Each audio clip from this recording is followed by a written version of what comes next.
আমি এখন দাঁড়িয়ে আছি নারায়ণগঞ্জের রূপগঞ্জে আগুন লাগা গাজী টায়ার্স কারখানার যে 6তলা ভবনটিতে আগুন লেগেছে সেই ভবনটির ঠিক সামনে গত রোববার ভোরে সাবেক পাটমন্ত্রী গোলাম দস্তগীর গাজী ঢাকা থেকে গ্রেপ্তার হওয়ার পর দুপুর নাগাদ এই কারখানাটিতে লুটপাট শুরু হয় এবং লুটপাটের এক পর্যায়ে রাতে এই ভবনটিতে কে বা কারা আগুন ধরিয়ে দেয়। প্রায় 32 ঘন্টা আগুন জ্বলার পর আগুন নিয়ন্ত্রণে আসে, কিন্তু বুয়েটের একটি বিশেষজ্ঞ দল বলছে যে ভবনটি এতটাই ঝুঁকিপূর্ণ যে এই ভবনের ভেতরে প্রবেশ করে উদ্ধার তৎপরতা চালানো অসম্ভব এবং ভবনটির 6তলা ভবনটির 3তলা 4তলা এবং 5তলা এখানে ধসে পড়েছে।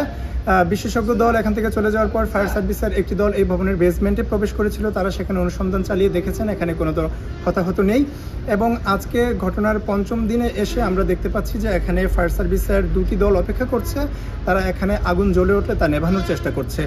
একটি বিষয়ে যেটা বলতে চাচ্ছি যে এই ঘটনায় এখনো পর্যন্ত সরকারিভাবে হতাহত নিখোঁজদের কোনো ধরনের তালিকা করা হয়নি, যদিও এখানে অনেক স্বজন এসে দাবি করছেন যে এখানে তাদের স্বজনরা নিখোঁজ হয়েছেন এই ঘটনার পর, কিন্তু এই সংখ্যাটা ঠিক কত তা সরকারিভাবে এখনো পর্যন্ত জানানো হয়নি।